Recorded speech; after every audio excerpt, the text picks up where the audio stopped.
अर्धरात्रि को भी कोई भूखा रहे और उसकी इच्छा हो कि मुझे भूख लगी है, तो लाडली जी अर्धरात्रि को भी भोजन की व्यवस्था करेंगी। जहाँ हमारे मुकुंद शरण जी रहते हैं, क्या नाम है स्थान का, तुलसी कुटी में, तो पीपा पीठ वाले त्यागी जी और अपने राम दोनों मूर्ति वृंदावन की दंडोती परिक्रमा कर रहे थे। अधिक मास था, पुरुषोत्तम मास, और उस समय परिक्रमा पथ कच्चा था, पक्का नहीं था। इधर चामुंडा की तरफ से जब मुड़ते हैं तो उधर नया नया गट्टी पड़ी थी, दाऊजी से लेके और अटल्ला चुंगी तक गिट्टी गिट्टी पड़ी थी। उसमें बड़ा कष्ट था यात्रा परिक्रमा करने वालों को भी, उतनी देर दूर का। बाकी सब जगह रज थी। इधर राधेश्याम कुआ, जिसको भूत कुआ कहते, उधर हो गए तो वहाँ भी सब रज ही रज थी। रमन रेती तक रज, फिर इधर केसी घाट से फिर पक्की जगह शुरू होती थी। बड़ा आनंद था उस समय परिक्रमा का। तो अपने राम और त्यागी जी दंडोती कर रहे थे। गर्मी का समय था, तो पालेंगे तो दंडोती होगी नहीं, तो हमने शाम को कुछ पाया नहीं, दंडोती करने जाना है। और दंडोती करते करते मनमोहन कुटी है एक, वहाँ बीच में मनमोहन कुटी पड़ती है। तो मनमोहन कुटी तक पहुँचते पहुँचते इतनी जोर की भूख लगी कि संभवतः जीवन में ऐसी भूख कभी न लगी होगी अब तक के जीवन में, इतनी तेज भूख।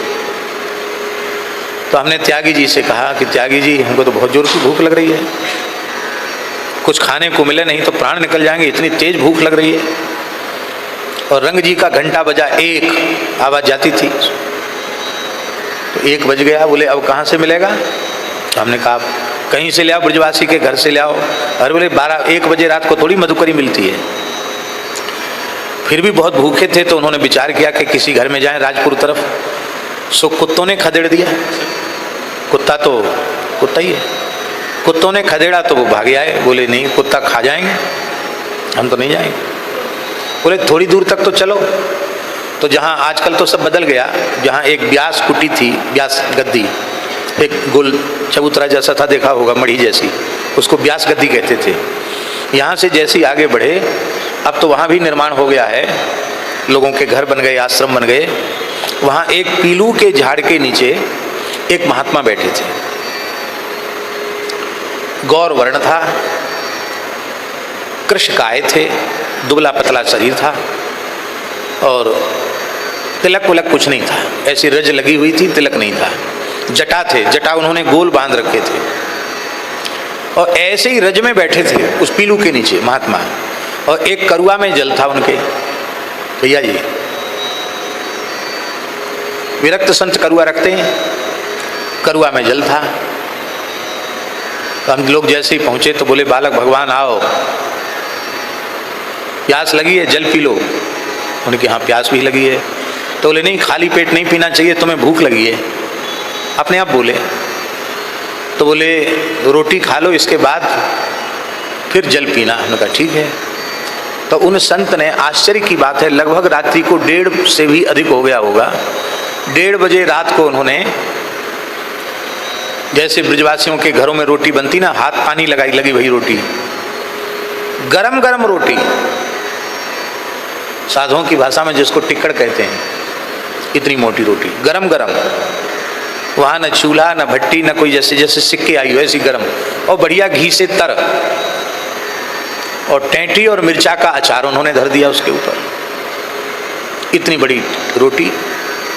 त्यागी जी से कहा कि, हमने कहा ले लो, आप भी ले लो। बोले ना, हमें भूख नहीं लग रही। त्यागी जी थोड़े आचार विचार वाले ज़्यादा हैं, आज भी सब जगह वो नहीं ले सकते प्रसाद, उन्होंने नहीं लिया, हमें तो भूख लग रही थी, और संत दिए हैं तो फिर विचार क्या करना। तो एक टिक्कड़ खाया, फिर बोले और ले लो, एक और दिया उन्होंने। 2 में पेट तो भर गया, लेकिन ऐसा स्वाद और ऐसी सुंदर सुगंध उस घृत की कि, और बढ़िया झन्नाटेदार मिर्चा का अचार और टेंटी का अचार, ऐसा स्वाद बना मुंह में कि 2 टिक्कड़ में पेट तो भर गया, पर मन नहीं भरा। मन तो ऐसा था कि पेट में जगह हो तो 2-4 टिक्कड़ और खा लो, इतना स्वादिष्ट। इसके बाद सुंदर करुआ का उन्होंने जल ऊपर से दिया, हमने ऐसे करके जल पिया, ओक लगा के जल पिया, पात्र थोड़ी था वहाँ, ऐसे करके जल पिया, उन्होंने करुआ से जल दिया। फिर बोले कि अब थोड़ी देर विश्राम कर लो, तब आगे परिक्रमा उठाना। ठीक है, और स्वाभाविक है खाने के तुरंत बाद तो चल नहीं सकते, तो वहीं उसी वृक्ष के नीचे सो गए। थोड़ी देर बाद जगे तो वहां पे महात्मा तो थे ही नहीं,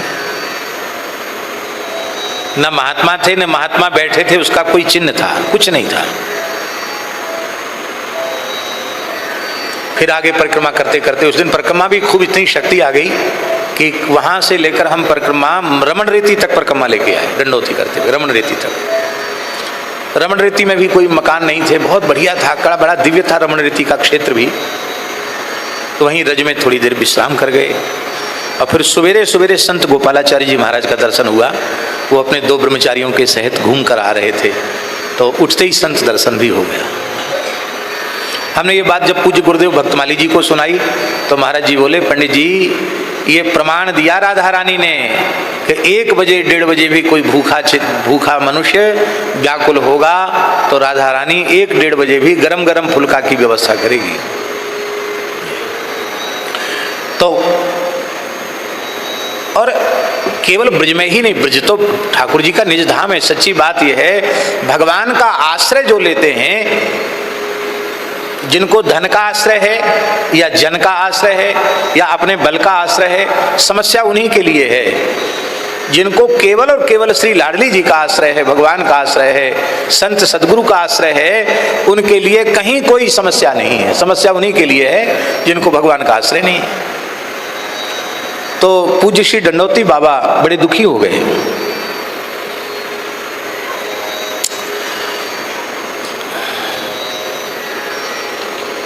मन में विचार करने लगे कि देखो, यहां भी इस दरबार में आकर भी हमसे ये कहा गया कि बाबा ऐसे प्रसाद ना मिले, कुछ भेंट पूजा कर तब मिलेगा।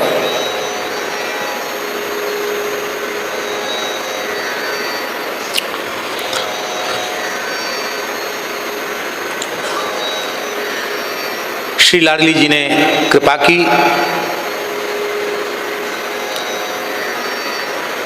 और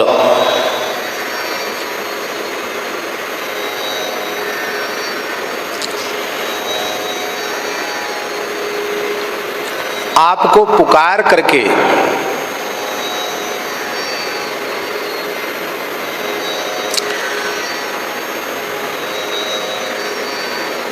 अपनी ओर आकृष्ट किया। बाबा, ओ बाबा, ओ बाबा। उन्होंने समझे नहीं कि हमको कह रहे हैं। वो सीढ़ियों से उतरते हुए जा रहे थे, तब तक उन्होंने देखा कि एक व्यक्ति दौड़ा हुआ आया और उसके साथ में एक व्यक्ति और था। उन्होंने आगे बढ़ करके, तो तेजी से सीढ़ी उतर रहे थे श्री जी के महल की, उन्होंने रोका, रोक करके कहा कि बाबा, तो इतने देर से हम पुकारे चले जा रहे, अरे बाबा, वो बाबा, बाबा तू बहरो है का, सुने ना, श्री जी बुलाए रही हैं, चल प्रसाद पाए ले। आपके नेत्र भर आए, हृदय भर आया। अभी तो कहा गया था कि ऐसे प्रसाद नहीं मिलेगा, रुपया दोगे तो प्रसाद मिलेगा, और अब ये कह रहे हैं कि श्री जी बुला रही हैं प्रसाद पाने के लिए। इतना बड़ा परिवर्तन कैसे हो गया? मन में सोचा, और सोचने के बाद वो जो 2 व्यक्ति उनको पकड़ लिए थे उनसे बोले कि भैया हमारे पास रुपया नहीं है, हम वहाँ चलेंगे और फिर कहोगे कि रुपया जो रुपया देता है उसे प्रसाद मिलता है, तो हमारे पास तो रुपया है नहीं, तो फिर मैं कैसे चलूं? उन्हें सुनी नहीं, भुजाओं में भर लिया और जैसे कोई गोद में उठा के ले जाए, ऐसे वे दोनों उठा करके बलपूर्वक मंदिर में ले गए। और श्री जी का भरपेट राजभोग उसरा था, तो भरपेट राजभोग का प्रसाद पाया। श्री जी का बीरी प्रसाद भी आपको मिला। और श्री वृंदावन बिहारी। आप रोज रोज माला और ये फल ले आते हैं, हमें बड़ा संकोच होता है।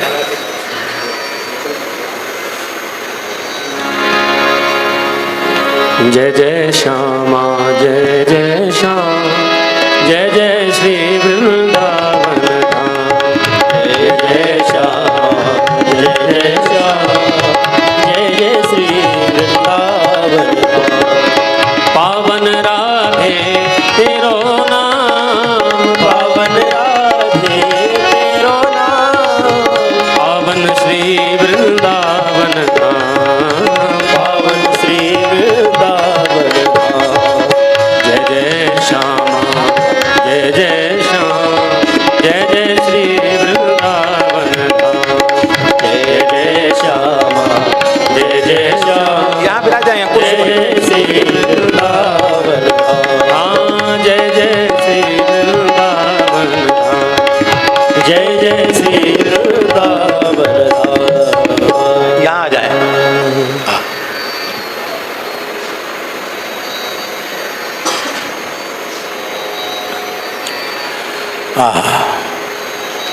जय जय श्री राधे, जय जय श्री राधे। बाबा की समझ में आ गया कि ये केवल मान करना नहीं जानती हैं, कोई प्रेमी मान कर जाए तो उसको मनाना भी श्री जी को आता है? बाबा मान कर गए ना भीतर ही भीतर, ले यहाँ भी पैसा मांग रहे हैं, रुपया मांग रहे हैं, तो गोद में उठा करके उनको ले गए और भल आग्रह पूर्वक तृप्ति पूर्वक प्रसाद पवाया। और इसके बाद कुछ काल आप बरसाने में ही विराजे और नित्य प्रति श्री जी के मंदिर में ही प्रसाद की व्यवस्था होती रही। इसको आप आश्चर्यजनक घटना नहीं मानना। दमोह के एक बहुत बड़े प्रेमी अनुरागी सदगृहस्थ संत संकीर्तनाचार्य श्री पंडित शिव शंकर जी दीक्षित दादाजी थे, बड़े नाम प्रेमी थे। तो बरसाने में जो राधाष्टमी का अवसर होता है, अष्टयाम लीला होती है, उनके मन में अष्टयाम लीला देखने का भाव जगा और उन्होंने पूज्य गुरुदेव भक्तमाली जी से कहा और महाराज जी ने हमको आज्ञा दे दी कि तुम चले जाओ दादाजी के साथ। उनका ठीक है, हमारा भी मन था कि हमको भी अष्टयाम लीला का दर्शन हो जाए बरसाने की। तो हम लोग पहुंचे रात्रि को बरसाना श्री जी के महल में। संभवतः भाद्र शुक्ला षष्ठी होगी उस दिन, भाद्र शुक्ला षष्ठी। तो वहाँ पहुँचे तो दादाजी तो सब जगह उनका हारमोनियम ढोलक साथी चलती थी, तो थोड़ी देर उन्होंने वहाँ कीर्तन भी किया श्री जी के मंदिर में। आरती हुई, शयन आरती हुई, बीरी प्रसाद मिला, बिना कुछ भेंट किए प्रसाद मिला, ये विशेष बात। पुष्पमाला भी दादाजी के गले में गोसाई जी ने पहनाई। इसके बाद अब समस्या यह हुई कि अब जाएं कहाँ, सब थके हुए थे। और बोले श्री जी की शयन के बाद बोले मंदिर बंद होएगा, चलो चलो यहाँ से चलो, बाहर निकलो बाहर निकलो। तो दमोह वाले दादाजी बोले कि अब कहाँ रहेंगे। हमने कहा आप बताओ, आप तुम्हारा कोई परिचय? क्योंकि हमारा तो कोई परिचय नहीं, अब रात को कहाँ जाएं? अच्छा पानी और बरस रहा था, बरसते पानी में कहाँ, भादों का महीना। तो हमने कहा अभी तो मंदिर बंद होने वाला है, अभी तो हम लोग बाहर निकलते हैं, बाद में कहीं न कहीं चलेंगे। श्री जी के यहाँ आए हैं, श्री जी व्यवस्था करेंगी। जैसे ही बाहर निकले और श्री जी के महल के द्वार बंद हुए और एक निम्बार्की संत आ गए, दुबले पतले से और श्वेत वस्त्र पहने थे, यहाँ तक की कुर्ती टोपी। आके बोले आप लोग कहाँ जाएंगे? कहीं नहीं जाएंगे, जहाँ आना था वहाँ आ गए, अष्टयाम लीला दर्शन करने आए। तो बोले अब तो नीचे तो बहुत, कैसे कहाँ जाओ, ऐसे कहाँ रुकोगे? तो चलो हम पूछते हैं, जो जयपुर वाला मंदिर है ना, बोले वहाँ के उससे मैनेजर से चौकीदार से पूछते हैं, यदि वहाँ व्यवस्था हो जाए तो चलो। तो हम लोग वहाँ चले। जैसे श्री जी के जो जयपुर वाला मंदिर है उसको श्री जी का महल कहते हैं।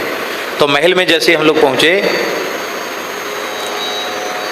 आश्चर्य की बात भैया जी, श्री जी के यहाँ का पूरा भोग छबरिया में एक संत लेके आए और वहाँ कुशल बिहारी जी का, अधरामृत प्रसाद महल बिहारी जी का, और खूब तो कीर्तन हुआ 12 बजे रात तक, और खूब झिक करके दोनों मंदिरों का प्रसाद तृप्त होकर के पाया। गद्दा तकिया सब लग गए, बढ़िया सुंदर आतिथ्य हुआ। और उन संत ने कहा कि भाई एक रात तो हमने ठहरा दिया, अब आपको 7-8 दिन रुकना है तो यहाँ तो बड़े लोगों से बात करना पड़ेगी। फिर हम लोग नीचे गहवर वन में श्री राजा रामदास जी के यहाँ हम लोग रुके 7-8 दिन। ये इसलिए हम निवेदन कर रहे हैं कि देखो वहाँ कोई परिचय नहीं था, बहुत पुरानी बात है, हम भी बालक ही थे, लेकिन श्री जी के ने रात्रि को उत्तम आश्रय दिया, महल में आश्रय दिया और दिव्य प्रसाद दिया। ये इसलिए नहीं सुना रहे हैं कि कोई बहुत विशेषता बता रहे हो, इसलिए ये सुनाया जा रहा है कि जो भी संत चरित्र आप सुने उसमें संदेह न करें, क्योंकि ऐसी घटनाएं बहुधा हो जाया करती। इससे बड़ा ठाकुर जी के अस्तित्व का और क्या प्रमाण है? इससे बड़ा कोई प्रमाण है क्या? और इसके बाद ये प्रेम सरोवर आ गए और कुछ समय तक प्रेम सरोवर में ही रह करके आपने भजन किया।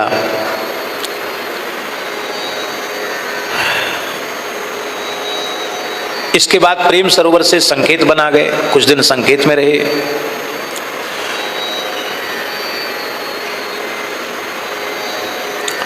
इनके साथ एक वयोवृद्ध महात्मा भी थे। उन्होंने कहा कि हमें बड़ी जोर की भूख लग रही है, हमको कुछ खाने को मिलता तो हम खा लेते, हम तो बिना खाए पिए अब चलने में भी समर्थ नहीं है। तब डंडोती बाबा, जिनका घर का नाम गोविंद जी था, इन्होंने कहा कि लाडली जी का प्रसाद तो है हमारे पास मंदिर का, लेकिन हम आपको दे नहीं सकते। क्यों?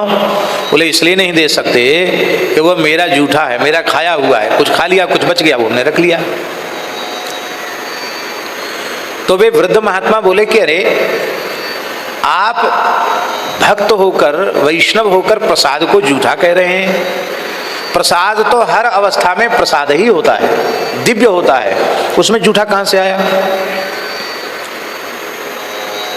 बोले नहीं नहीं हमें बहुत संकोच है, हमारा खाया। बोले तुम्हारा खाया हुआ किसी का खाया नहीं, ये श्री जी का प्रसाद है। और उन्होंने आग्रह पूर्वक लिया और इसके बाद आप वृंदावन आ गए। कुछ काल वृंदावन आप विराजे और वृंदावन में विराजने के पश्चात जैसा आपको संकेत मिला था कि बा अक्षर पर तुम्हें जाना, और ये इसलिए घूम रहे थे कि बा अक्षर वाला गांव हमें मिल जाए। और जब बाधक ग्राम पहुंचे तब आपको समझ में आ गया कि ये बाधक ग्राम वही है जिसका उन सिद्ध पुरुष ने हमें संकेत किया था। आपने बाधक ग्राम में जाकर के श्री दंडोती बाबा ने श्रीधाम वृंदावन में प्रथम दीक्षा तो प्रधान सेवाधिकारी राधा वल्लभी गोस्वामी थे, श्री रूपलाल जी, उनसे आपने मंत्र दीक्षा प्राप्त की। और इसके पश्चात आप जब बाधक ग्राम में आप आ गए तब आपने उन महान सिद्ध संत का आश्रय लिया, रसिक संत का आश्रय लिया, और उन्होंने कृपा पूर्वक,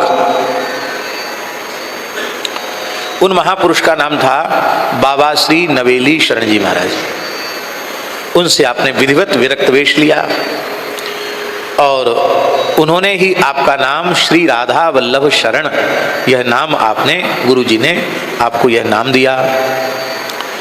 और इसके बाद तो कितने उनके जीवन के विलक्षण चरित्र हैं जिनका वर्णन कर पाना थोड़े समय में संभव नहीं है। बड़ी कठोर साधना पूज्य श्री दंडोती बाबा जी ने की है।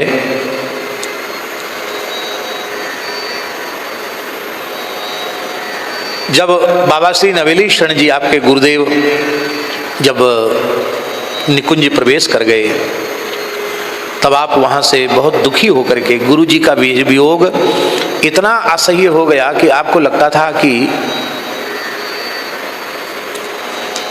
मेरे प्राण छूट जाएं तो अच्छा है। इतनी पीड़ा गुरु जी के वियोग की थी, लेकिन धैर्य धारण किया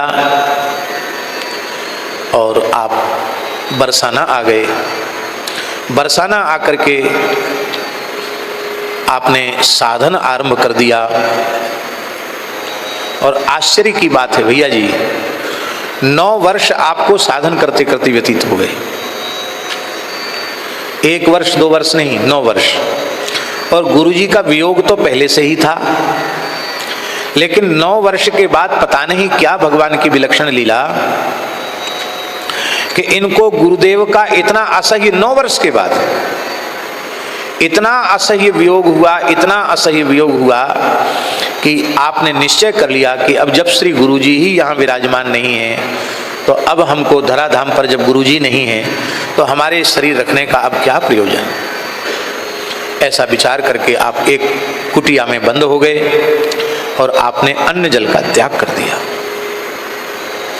केवल नाम स्मरण करते और श्री गुरुदेव के स्वरूप का ध्यान करते।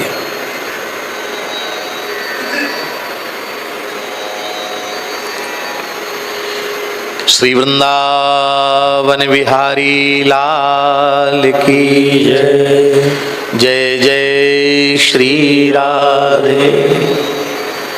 और ऐसी विलक्षण लीला हुई कि आपके गुरुदेव ब्रह्मलीन होने के बाद आपके गुरुदेव श्री प्रिया शरण जी नाम था उनका, श्री प्रिया शरण जी महाराज। एक निम्बार्क संप्रदाय के संत प्रिया शरण जी, ये राधा वल्लभ संप्रदाय के। तो भगवत धाम जाने के पश्चात उन्होंने 9 वर्ष हो गए थे निकुंज प्रवेश के, प्रिया शरण जी महाराज के। 9 वर्ष बाद गुरुजी प्रत्यक्ष प्रकट हो गए और प्रकट होकर के आपको आश्वासन दिया और आश्वासन देकर के कहा कि तुम प्रेम से श्री जी का स्मरण करो, भजन करो और तुम बिल्कुल चिंता मत करो, तुम हमसे कभी दूर नहीं हो और मैं भी तुमसे कभी दूर नहीं हूँ। इसके बाद आपको निम्बार्क संप्रदाय के सिद्ध संत श्री चतुरो नागा जी का भी प्रत्यक्ष दर्शन हुआ, साक्षात दर्शन, जिनकी जटा हीस में अटक गई थी और प्रिया प्रीतम ने स्वयं सुरझाई उनकी जटा। नागा जी की कदम खंडी है, आपने दर्शन दिया। प्रतिदिन आप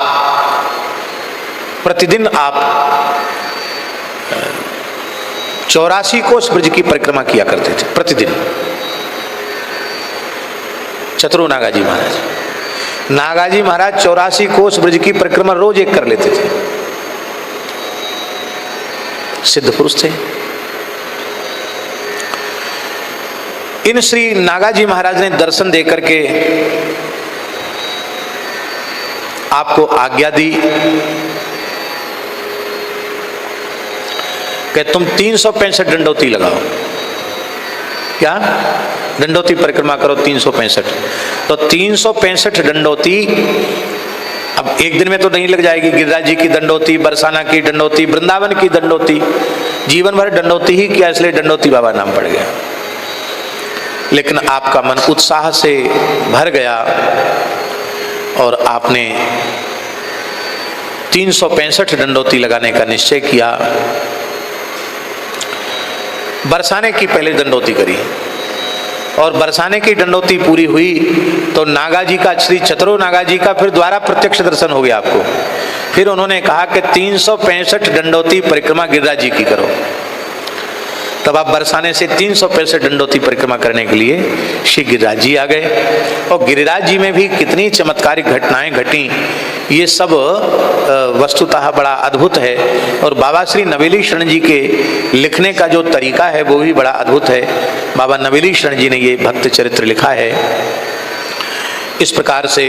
और अंत में वृंदावन की भी, वृंदावन आ गए, वृंदावन की भी आपने दंडोती की, जीवन भर दंडोती परिक्रमा किया और अपंग महिला के ऊपर गिरिराज जी की कैसी कृपा हुई, उसका भी एक विलक्षण चमत्कारिक चरित्र दिखाया गया। और जल भराव से स्वयं गिरिराज जी ने प्रकट होकर बाबा को कैसे बचाया, इस चरित्र का भी बड़ा सुंदर वर्णन है। गिरिराज जी की परिक्रमा में दंडोती करते हुए 5 फण वाले मणिधर सर्प का भी आपको दर्शन हुआ। और बाबा की 365 वाली 7 कोस गिरिराज जी की भी दंडोती पूरी हो गई। महात्मा लोग जो संकल्प कर लेते हैं वो पूरा कर लेते हैं। और गिरिराज जी की दंडोती करते करते आपकी आयु 60 वर्ष की हो गई।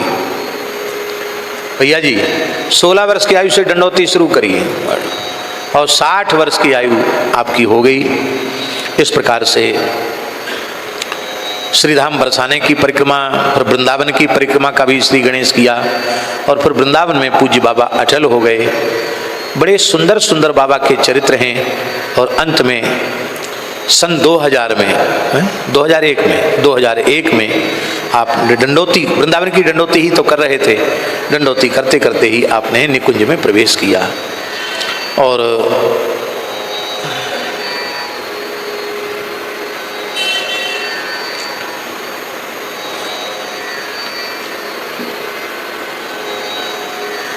कई इनके जीवन की विचित्र घटनाएं हैं। कहाँ कहाँ जाकर प्रेतोद्धार किया, कहाँ कैसी, हरिद्वार के क्षेत्र में भी जाकर कैसी घटनाएं घटी, उन सबको हम प्रणाम करते हैं।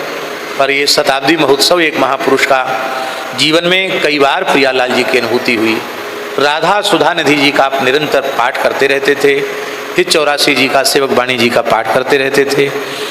और भैया जी जब ये राधा वल्लभ लाल जी का दर्शन करने जाते नित्य, तो जब अपने सुमधुर कंठ से राधा सुधा निधि जी के श्लोक गाते थे तो लोगों का ध्यान राधा वल्लभ लाल जी से हटकर इनकी ओर आकृष्ट हो जाता था। ऐसे प्रेम विभोर होकर राधा सुधा निधि जी के श्लोक गायन करते थे। कुछ अनुगत भक्त शिष्य भी हो गए थे। माता जी तो सामने बैठी हैं, श्यामा दासी जी आपकी ही शिष्या हैं। कल एक और माता जी आई थी, क्या नाम था उनका जो बैठी हैं, प्रिया दासी जी, वो भी उनकी शिष्या हैं। तो गुरु पूर्णिमा पर कुछ भेंट पूजा इकट्ठी हो जाती है, स्वाभाविक है। तो भेंट पूजा में भैया जी जो 1 रुपये, 2 रुपये, 5 रुपये, 10 रुपये, यहाँ तक की जो भेंट है उसको अलग छटवा लेते। और जो 50 रुपया, 100 रुपया ऐसी जो भेंट है उसको अलग छटवा देते। तो जो 100 रुपये, 50 रुपये जो बड़ी नोट वाली भेंट है उसको दीन दुखियों की सेवा में कहीं किसी को दे दिया, गौ सेवा में दे दिया, उसमें खर्च करते। और 1 रुपया, 2 रुपये, 5 रुपये, 10 रुपये वो अपने निजी सेवा में उसको लेते, ठाकुर जी की सेवा में। महाराज ऐसा क्यों करते हो? बोले ये जो ज़्यादा भेंट है ये बड़े लोगों की है, अमीरों की है। अमीरों का धन उतना पवित्र नहीं रहता जितना धन गरीबों का पवित्र होता है। इसलिए गरीबों का 1 रुपया, 2 रुपया ये हमारे भजन में सहयोगी है। उसी से आप अपना आओ उसी से आप अपना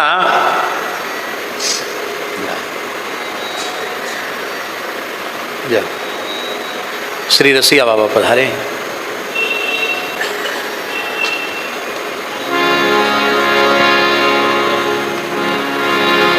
जय जय श्यामा, जय जय श्यामा, जय जय श्यामा, जय जय श्यामा, जय जय श्री वृंदावन धाम, जय जय श्री वृंदावन धाम। जय जय श्यामा, जय जय श्याम, जय जय श्यामा, जय जय श्याम, जय जय श्री वृंदावन धाम, जय जय श्री वृंदावन धाम। संतों की विचार करने की शक्ति कितनी सूक्ष्म होती है। निर्धनों के द्वारा दी गई भेंट वो कितनी मूल्यवान है, उसका ही जीवन भर आदर किया। और वो भी साल में एक ही बार लेते थे, बस उसी से वर्ष भर की अपने ठाकुर जी की सेवा, अपना आहार, और कोई साधु आ जाए तो उसको भी दे दे। बाकी पैसा अपने पास नहीं रखते थे, उसको हटा देते थे। अकिंचन भाव से संपूर्ण जीवन व्यतीत हुआ। मदन टेर पर बाबा विराजते थे और उस समय एक उनके मित्र थे, विरक्त संत ही थे। उनके यहाँ एक भंडारा था, झरा भंडारा था। सब वृंदावन के साधु निमंत्रित किए गए थे। लड्डू, पूड़ी, कचौड़ी और बिड़ही और दो तीन तरह के साग, चटनी, बहुत बढ़िया रसोई थी।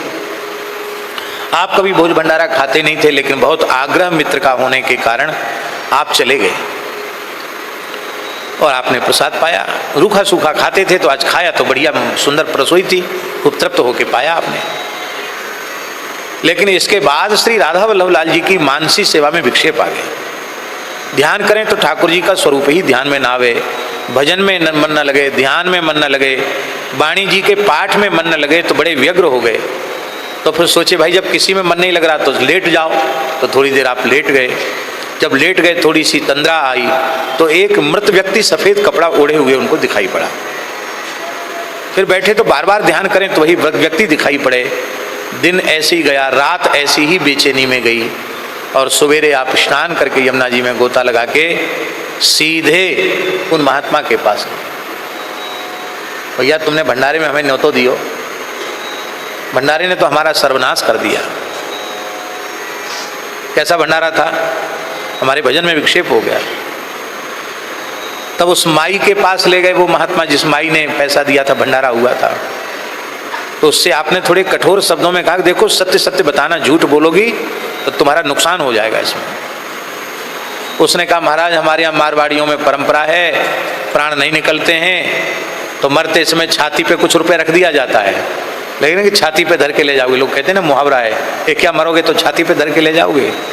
तो छाती पे धर के भले ही कोई ले ना जाता हो, पर वहाँ परंपरा ऐसी है। उस माई ने बताई कि हमारे यहाँ परंपरा है कि मरते समय छाती पर कुछ रुपया रख दिया जाता है, 1 लाख 2 लाख रुपए छाती पर धर दिया जाता है और उसी धन से फिर भोज भंडारा आदि किया जाता है। तो वो मृत व्यक्ति दिखाई पड़ रहा था आपको। तब से फिर आपने निश्चय किया कि हमको कहीं कुछ ग्रहण नहीं करना है। ऐसा इस कथा से हमारी एक विनम्र प्रार्थना है कि गृहस्थ भक्तों को साधु सेवा करनी चाहिए, लेकिन इस तरह की साधु सेवा नहीं करनी चाहिए।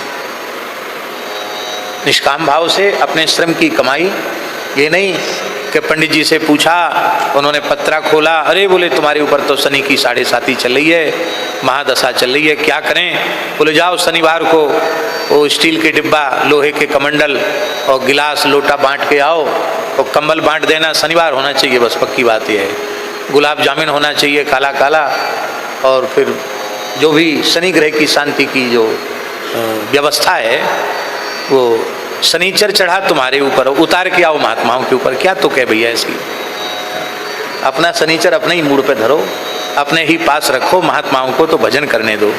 इस प्रकार से निष्काम भाव से संत सेवा करनी चाहिए। इसलिए आचार्य शास्त्री जी सेवस्व साधु पुरुषान जहि काम तृष्णाम, ये जहि काम तृष्णाम क्यों कहा आत्मदेव गोकर्ण जी ने। सेवस्व साधु पुरुषान, साधु पुरुषान सेवस्व, और इसके अव्यवहित उत्तर में जही काम तृष्णाम ये बात कही गई। इसका अर्थ है काम तृष्णाम जही, माने कामना रहित होकर के साधु पुरुषों की सेवा करो। कामना रहित होकर जब साधु पुरुषों की सेवा की जाएगी तो संत सेवा का फल क्या है, शरीर संसार से वैराग्य और भगवत चरणारविंद में अनुराग, यही सेवा का फल है। हम तो स्पष्ट करके रखते हैं, मलुक पीठ में कोई भंडारा देने आवे तो उससे पहले ही पूछ लेते मरे गिरे को तो ना है।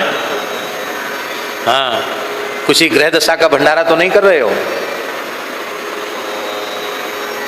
आप, केवल भगवत प्रीत्यर्थ करना चाहते हो तो करें, और नहीं तो ठाकुर जी को जो रोज भोग लग रहा है वही उत्तम है। और वैसे भी गोवृत्ति व्यवस्था है, इसलिए सब लोग जल्दी साहस भी नहीं करते क्योंकि महंगा पड़ता भंडारा। तो ठाकुर जी की बड़ी कृपा है। गोवृत्ति वाली बात तो ऐसी है कि तिरुपति बालाजी में जो घटना घटी, न जाने कितने भोले भाले निश्चल लोगों का धर्म भ्रष्ट हुआ। इससे पूरे वैष्णव जगत को ये प्रेरणा लेनी चाहिए कि हम अपने ठाकुर जी के उत्सव महोत्सव करेंगे तो वेद लक्षणा भारतीय विशुद्ध देसी गाय के दूध दही घृत से ही संपादित करेंगे। यदि उसकी व्यवस्था संपादित नहीं हो सकी तो हम मानसी में कर लेंगे, रूखा सूखा भोग लगा लेंगे, हम उत्सव नहीं मनाएंगे। लेकिन मनाएंगे, उत्सव करेंगे तो बाजार का दूध दही घी वो नहीं लेंगे।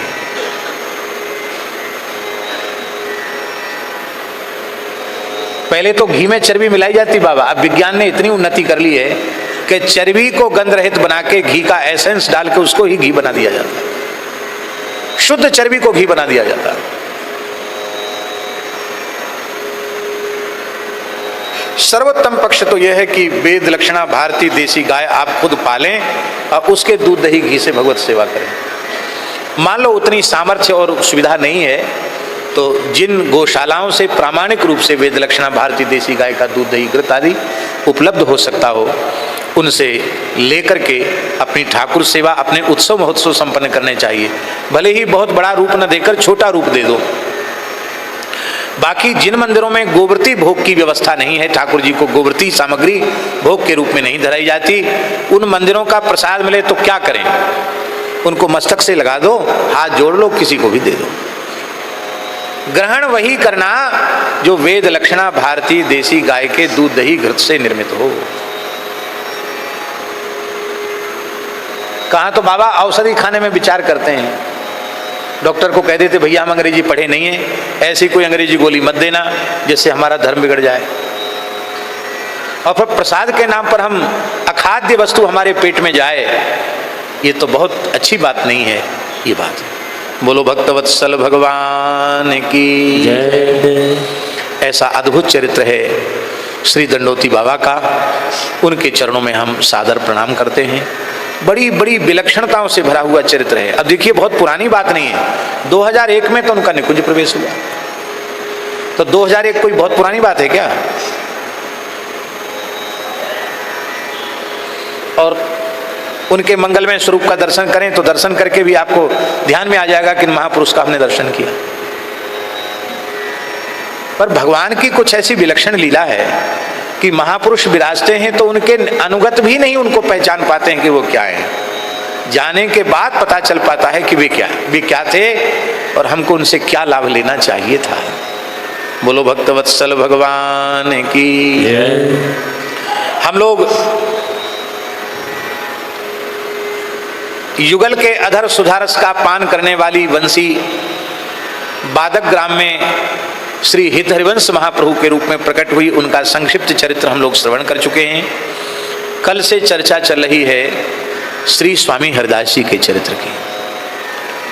ये साक्षात श्री ललिता जी के स्वरूप हैं। और ललिता जी कौन है? अष्ट सहचरियों में श्री ललिता जी को आचार्या कहा गया। आचार्य ललिता सखी, आचार्य कहा गया, आचार्या। ये युगल उन्हीं की निधि है। और युगल में भी विशेष श्री राधा रानी। आप लोग ऊंचे गांव गए हैं? कौन कौन गया ऊंचे गांव बताओ? वाह। ऊंचे गांव में ललिता जी के मंदिर का दर्शन किया। वहां एक श्लोक लिखा है ऊंचे गांव में ललिता जी के मंदिर में, आप लिख लो, याद कर लो। हम तो दर्शन करके याद किया था और हमने श्लोक याद किया था 1984 में। प्रथम दर्शन हमको 1984 में हुआ था, तो शिलालेख पर श्लोक लिखा था, वही हमने याद किया था। आप लोग भी याद कर लें, बहुत बढ़िया है। ललिता भजनम यावत धृति नैवावतिष्ठते तावद राधा पदाम्भोज पाद गंधो दुर्लभ। जब तक जीव श्री ललिता जी का भजन नहीं करता है तब तक राधा रानी के चरण कमल की सुगंध भी दुर्लभ है। संकेत समझे भैया जी? नहीं समझे? लाल जी भले ही प्राप्त हो जाएं, श्री जी के चरण कमल की सुगंध भी तब मिलेगी जब ललिता जी कृपा करेंगी।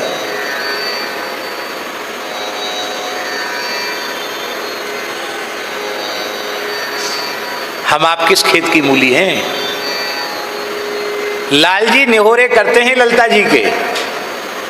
जब ललिता जी कृपा करती हैं तब लाल जी को श्री जी के चरण कमल की गंध मिलती है। जब लाल जी के लिए भी ललिता जी की कृपा के बिना वह सुगंध सुलभ नहीं है, वह मकरंद सुलभ नहीं है, तो और किसको सुलभ होगा? बोलो श्री ललिता जी की। उन्हीं ललिता जी को श्री किशोरी जी ने अपने निकुंज से श्री स्वामी हरिदास जी के रूप में इस धरती पर प्रेषित किया, प्रकट किया, जिनके सेव्य ठाकुर श्री बांके बिहारी लाल जी। क्या कहना।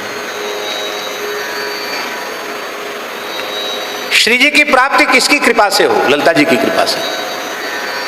तो ललिता जी आचार्य रूप में प्रकट होंगे तब न कृपा होगी। इसलिए महाराज जी ये प्रमाण है। श्री स्वामी हरिदास जी अंबुज परसत गात, श्री स्वामी हरिदास जी ने जिस भाग्यशाली जीव के मस्तक पर अपना करकमल पधरा दिया, मानो वो किशोरी जी की सखी हो गए। मानो उसके मस्तक पर हाथ नहीं पधराया, उसे सहचरी स्वरूप प्रदान करके उसके मस्तक पर चंद्रिका विराजमान कर दी।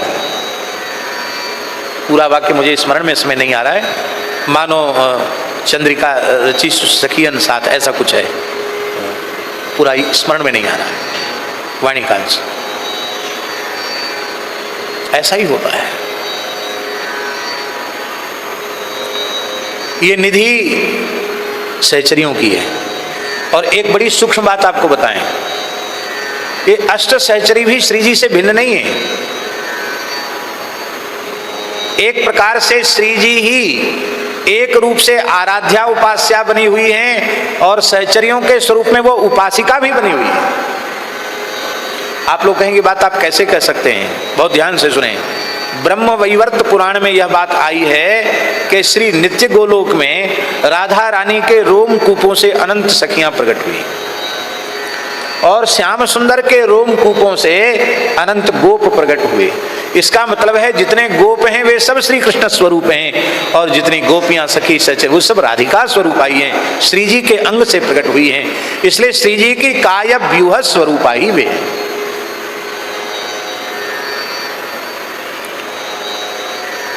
आहा, क्या कहना। जय जय श्री राधे। स्वामी श्री हरिदास जी साक्षात श्री ललिता जी के स्वरूप हैं। बड़ा अद्भुत अलौकिक जीवन चरित्र है श्री स्वामी हरिदास जी का। आप लोगों को स्मरण होगा श्री गोरीलाल कुंज में एक सप्ताह में स्वामी जी का चरित्र सुनाया गया था। आज तो हमको दोनों चरित्रों का संक्षिप्त स्मरण करना है। ऐसा ही होता है। वृंदावन की जो मधुर रस की उपासना है, नित्य विहार की उपासना है, उस उपासना में युगलवर श्यामा श्याम की अष्ट सहचरियां प्रधान हैं। अष्ट सहचरियों में दो प्रधान हैं, श्री ललिता विशाखा, उनमें भी एक श्री ललिता जी। ऐसा श्री अयोध्या मिथिला चित्रकूट की जो मधुर रस की उपासना है उसमें भी श्री जानकी जी की अष्ट सखियां हैं और उन जानकी जी की अष्ट सखियों में प्रधान दो हैं, श्री चंद्रकला और श्री चारुशीला। वहां चंद्रकला जी को आचार्या कहा गया, वो आचार्य है। और भैया जी बड़ी विचित्र बात है, स्वामी जी का आविर्भाव काल और श्री स्वामी अग्रदेवाचार्य जी का आविर्भाव काल भी एक है। ये ललिता जी के स्वरूप हैं, वो चंद्रकला जी के स्वरूप हैं। भगवान श्री राम रामानंदाचार्य के रूप में प्रकट भये, 12 शिष्यों के सहित प्रकट हुए। 12 महाभागवत स्वयंभूर नारद शंभु कुमारा कपलो मनु प्रहलादो जनको भीष्मो बलिर्भैया सिकृभयम 12 विजानीमो धर्मम भागवतम भटा गुह्यम विशुद्धम दुर्बोधम यज्ञात्वामृतमश्नुते। श्री रामानंदाचार्य जी के 12 शिष्यों में ब्रह्मा जी अनंतानंदाचार्य के रूप से प्रकट हुए, नारद जी सुरसुरानंदाचार्य जी के रूप से प्रकट हुए, भगवान शंकर सुखानंदाचार्य जी के रूप से प्रकट हुए, सनकादिक भगवान नरहरियानंदाचार्य जी के रूप से प्रकट हुए, मनु जी महाराज श्री पीपा जी के रूप में प्रकट हुए,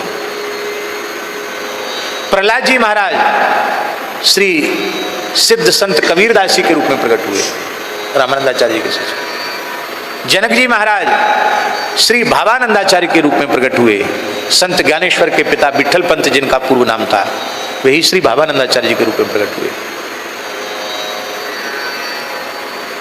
भीष्म पितामह बांधवगढ़ में, रीवा डिस्ट्रिक्ट में बांधवगढ़ नरेश के यहाँ सेना नाई के रूप में प्रकट हुए। नापित कुल में उनका जन्म हुआ, भीष्म पितामह। आत्मसमर्पण भक्ति के आचार्य श्री बली जी महाराज धन्ना जाट के रूप में प्रकट हुए। सुखदेव जी महाराज गालवानंदाचार्य जी के रूप से प्रकट हुए। और 12 में कौन हुए? श्री कपिल भगवान योगानंदाचार्य जी के रूप में प्रकट हुए। अब 12 में 11 हो गए। 12 में कौन है? रैदास जी महाराज। ये धर्मराज यमराज ही रैदास जी के रूप में प्रकट हुए।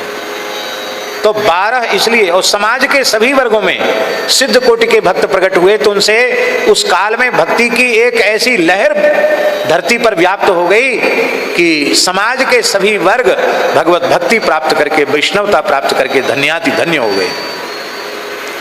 इतना बड़ा काम आचार्य चरण ने किया, बड़े प्रसन्न थे।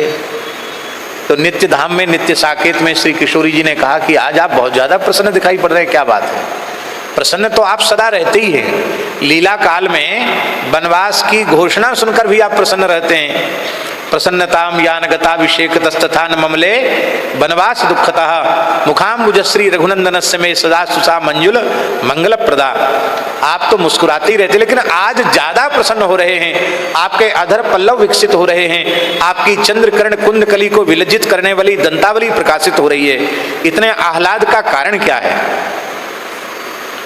श्री रघुनाथ जी ने कहा कि देखो प्रियतमे, हमने कलिकाल में श्री रामानंदाचार्य के रूप से 12 भागवतों के सहित प्रकट होकर के अपने नित्य धाम की प्राप्ति के द्वार सब जीवों के लिए खोल दिए।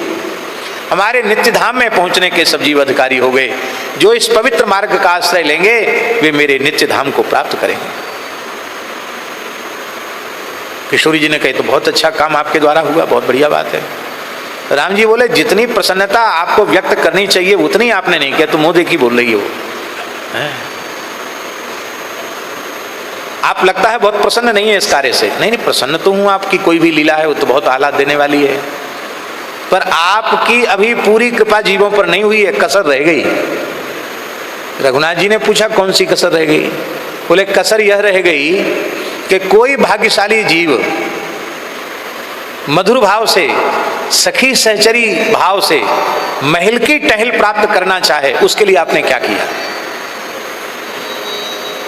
धाम में तो सब जीव आ जाएंगे, लेकिन हमारी सखी सहचरी के भाव को स्वीकार करके आपकी निवृत्त निकुंज में, कुंज निकुंज निवृत्त निकुंज में आपकी जो मधुर भाव की उपासना की लीला है, उसका आस्वादन करने का भाव किसी जीव में जागृत हो, उसके लिए आपने मार्ग को छिपा के रखा, उसको खोला नहीं आपने। इसलिए आप सहचरी भाव का भी प्रकाश कीजिए, ये कसर रह गई। तब श्री रघुनाथ जी ने कहा कि ये भाव देने की शक्ति मेरी भी नहीं है, ये तो आपके अधिकार क्षेत्र की बात है। आप कृपा करो तो जीवों को महल की टहल प्राप्त हो, ये सहचरी भाव प्राप्त हो। तब आपने अपनी प्राण सखी किशोरी जी ने चंद्रकला जी की ओर देखा, और जब चंद्रकला जी की ओर देखा तो चंद्रकला जी समझ गई कि हमको धरती पर भेजने की तैयारी है, तो वे विकल हो गई। नित्य धाम में युगल की सेवा छोड़कर धरती पर जाना पड़ेगा। किशोरी जी की आज्ञा हो गई कि तुमको धरती पर जाकर के मधुर रस की उपासना जीवों को प्रदान करनी है।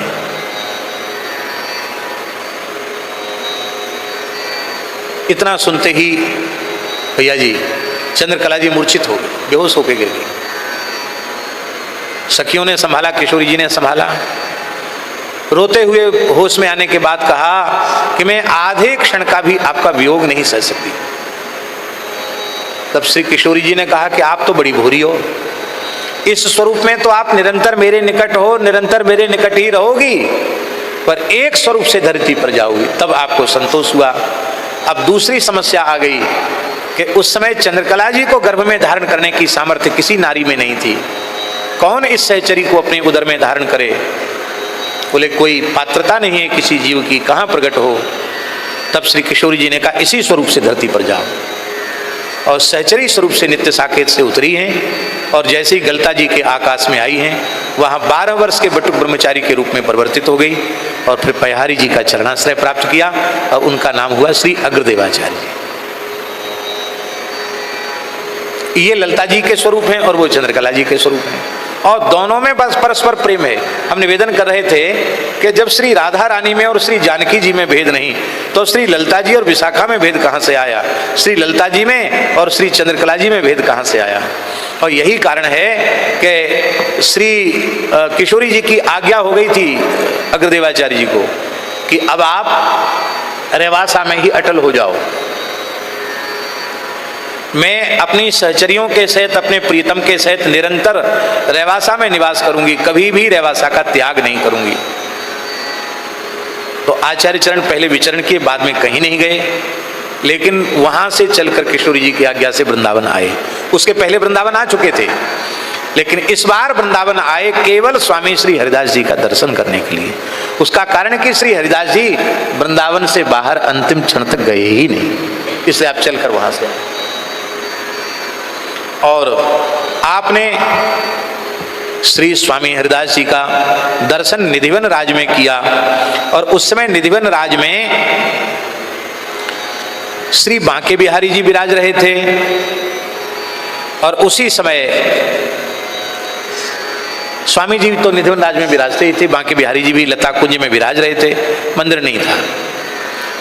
तब श्री स्वामी हरिदास जी ने अग्र अली की अगवानी की, संतों के सहित बड़े भाव से अपने निकट बिठाया, बिहारी जी का दर्शन कराया।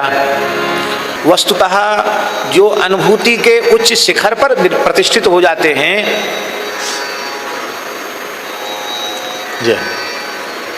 जो अनुभूति के उच्च शिखर पर प्रतिष्ठित हो जाते हैं, उनमें भैया जी भेदभाव नहीं रहता। ये भेद तो उन्हीं भाग्यहीनों में रहता है जो अपरिपक्व हैं, अधकचरे हैं। उपासना में तो मन लगता नहीं। अरे भैया, जो ईमानदारी से ठाकुर जी को लाड़ लड़ाएगा, भजन करेगा, उसको परनिंदा परचर्चा का अवकाश कहाँ है? यदि हमारे जीवन में परनिंदा परचर्चा हो रही है, इसका मतलब है कि हम ठीक से ठाकुर जी की उपासना नहीं कर रहे। उपासक को परनिंदा परचर्चा का अवकाश कहाँ? किसी भी भगवत स्वरूप में भेद करने से भगवत अपराध, और किसी भी आचार्य में भेद करने से आचार्य अपराध, किसी भी भक्त में भेद करने से भक्तापराध, वैष्णव में भेद करने से वैष्णवापराध। और भगवत प्राप्ति के पथ की सबसे सावधानी यही है कि भागवत अपराध से बचकर साधन किया जाए।